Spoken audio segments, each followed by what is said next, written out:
Hey YouTube, Halo Guy here. With the gameplay from Halo Infinite that we have gotten so far and the multiplayer overview video, we have a pretty good idea of what Halo Infinite possesses in terms of its gameplay mechanics and what abilities and equipment is available to use. So with that in mind, I thought it would be a great idea to revisit a video I made almost 2 years ago called The Perfect Halo Gameplay, where I discuss what my perfect Halo game would look like, exploring Spartan abilities, power-ups, equipment, and firing styles. If you haven't yet seen it, I highly recommend you give it a watch and then come back to this video.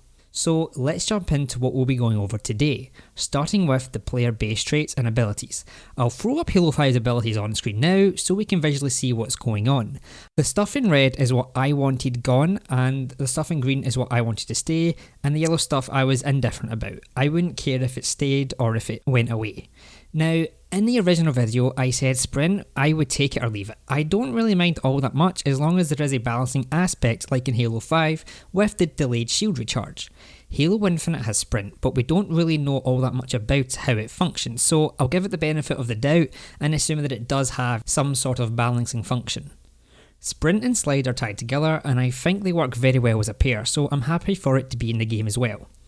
Spartan Charge isn't in the game, which I said I wanted to happen. Ground Pound also left along with it, and in my original video I said I liked Ground Pound and would like it in the game, but I have to say since then my opinions on that have changed, and I am very happy that it has also been taken out of Infinite. Thrust does seem to be absent from the game, which is very sad, as I felt like it worked very well with strafing and just general map movement, so I will be very sad to see that go.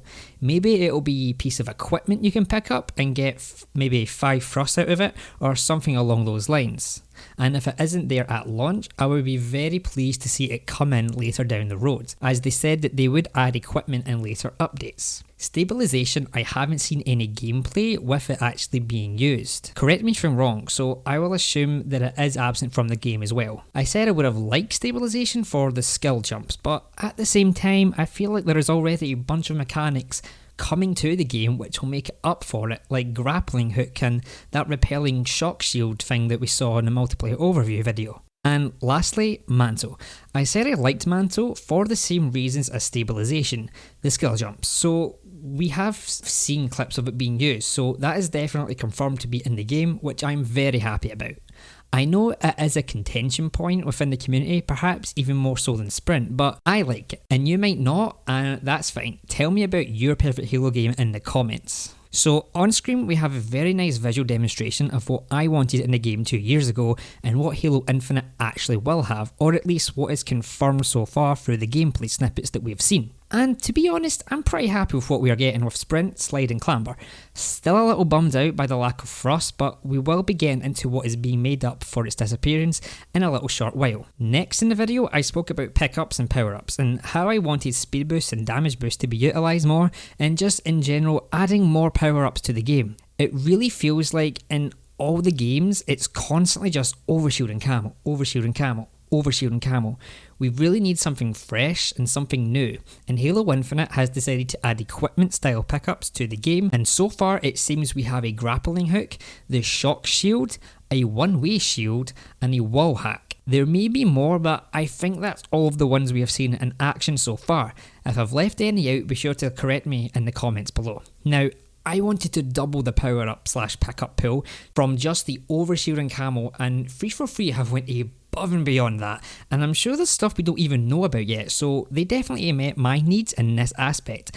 And the fact that the shock repel shield thing and the grapple hook act as kind of movement abilities in a way, it more than makes up for the lack of thrust and stabilization for me. There's then the new way that power-ups actually operate with them, acting more of an equipment pickup rather than the classic power-up we're used to, with how we can pick them up and use them when we want to, and we can kill enemies who have an overshield or a active camouflage or a speed boost or whatever in their pocket, and we can take it for ourselves and use it.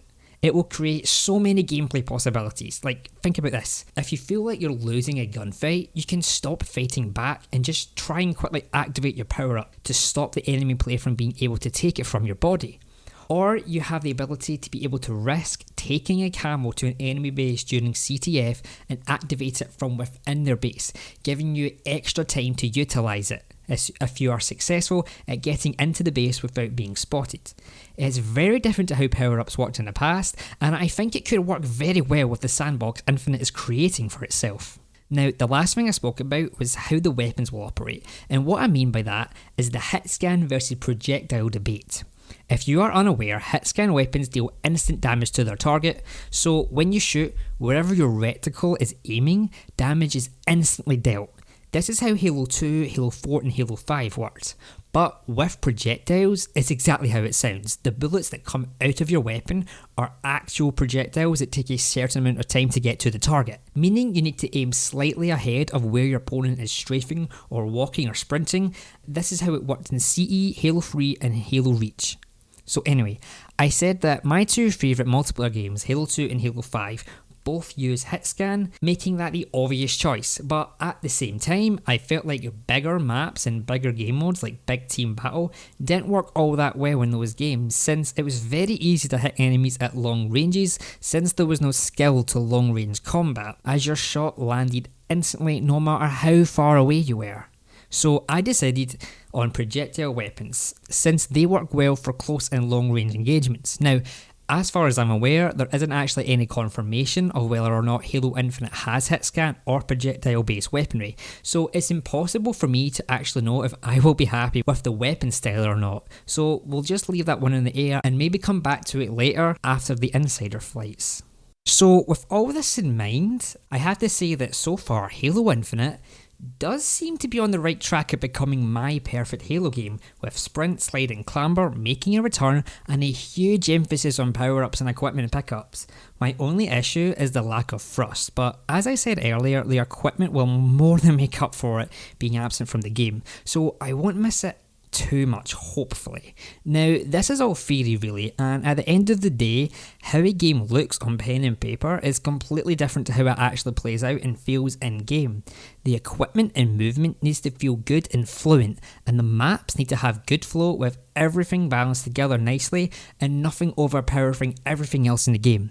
We will be able to have a peek under the hood hopefully very soon with the Halo Insider program for Halo Infinite, where we will be able to test out the game and give our thoughts and feedback on the game. And I'll be able to actually see if what I've said in this video actually translates into actual gameplay properly. Hopefully it does, but we'll need to wait and see. Also, if you haven't actually signed up for the Insider program, what are you doing? Go do that now, the link will be in the description down below. There's literally no reason to not be signed up at this point. You get to play early builds of Halo games and updates and help shape the game into something better for the wider community. There's literally zero downsides to signing up, so go do it right now. Now go ahead and leave down in the comments what you think and feel free to share your own opinions on the topic and what features you would have liked to see make a return in Halo Infinite.